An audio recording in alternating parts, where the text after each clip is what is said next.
Assalamu alaikum. On this occasion, I will tell you about the history of the migration and the agreement of the Quraysh to kill the Prophet until the Prophet migrated to Medina.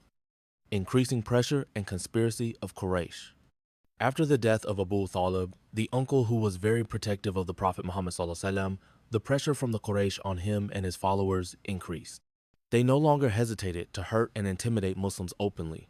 Various methods were used to stop the Prophet's preaching, ranging from insults, slander, economic and social boycotts, to physical torture. Some of the Quraysh figures who were most vocal in opposing Islam, such as Abu Jahl, Umayyah bin Khalaf, and others, continued to try to incite and provoke the people of Mecca to reject the teachings of the Prophet Muhammad ﷺ. They were worried that the teachings of Islam would damage the traditions of their ancestors and their power in Mecca. As time went by, the number of Muslims increased, including several important figures in Mecca. This made the leaders of Quraysh increasingly worried and felt threatened. They realized that the influence of the Prophet Muhammad ﷺ was getting stronger and could shake the social and political order in Mecca. Agreement to kill Prophet Muhammad ﷺ. In an increasingly critical situation, the Quraysh leaders held a secret meeting in Darun Nadwa, the meeting hall of the Quraysh. In the meeting, they discussed how to stop the Prophet Muhammad's preaching permanently. Various proposals emerged, ranging from imprisoning him to exiling him. However, after much consideration, Abu Jahl proposed a more drastic plan, namely to kill Prophet Muhammad ﷺ. He argued that if only one clan killed the Prophet, then the Bani Hashim clan, the Prophet's family, would seek revenge on that clan. However, if representatives from each clan in Mecca participated in this murder, then the Bani Hashim would not be able to seek revenge on the entire Quraysh clan. This proposal was approved by the other Quraysh leaders. They then made a plan to surround the Prophet Muhammad's house at night and kill him simultaneously when he left the house for the morning prayer. They appointed several strong young men from each clan to carry out this cruel plan. Revelation and Hijra plan. Allah subhanahu wa ta'ala knows all the plans of his servants. Through the angel Gabriel, Allah informed the Prophet Muhammad ﷺ about the murder plan being planned by the Quraysh. Allah subhanahu wa ta'ala then ordered the Prophet to immediately move to Yathrib, which later became known as Medina.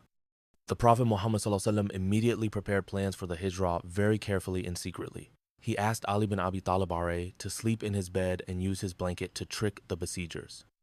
Meanwhile, the Prophet Muhammad ﷺ and his friend Abu Bakr as-Siddiq left the house at night through the back door.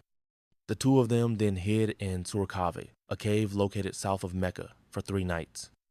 While in the cave, Abdullah bin Abu Bakr was tasked with conveying information about the movements of the Quraysh in Mecca.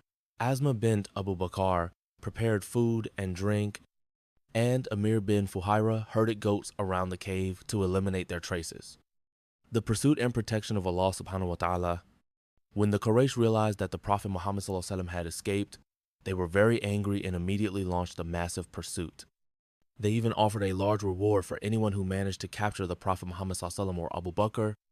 Some of the pursuers even reached near the cave of Thar, but Allah subhanahu wa ta'ala protected the Prophet and Abu Bakr in an extraordinary way. According to narration, Allah ordered a spider to make a nest at the mouth of the cave and ordered a dove to lay eggs there. When the pursuers saw the spider's nest and bird eggs at the mouth of the cave, they thought there could be no one inside. The journey of Hijra to Medina. After hiding for 3 nights in the cave of Thar, the Prophet Muhammad ﷺ and Abu Bakr continued their journey to Medina, accompanied by an expert guide named Abdullah bin Urakith, who was still a polytheist at that time but was trustworthy. They took an unusual route and avoided the main road to avoid being pursued by the Quraysh. During this challenging journey, they were almost caught several times, but Allah subhanahu wa ta'ala always provided protection.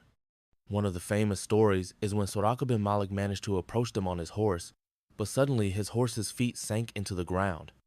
After several attempts, Surah finally realized that there was a greater power protecting them and finally abandoned his intention to capture the Prophet and Abu Bakr.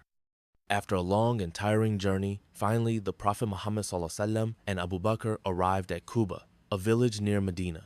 There, they were greeted with joy by the people of Medina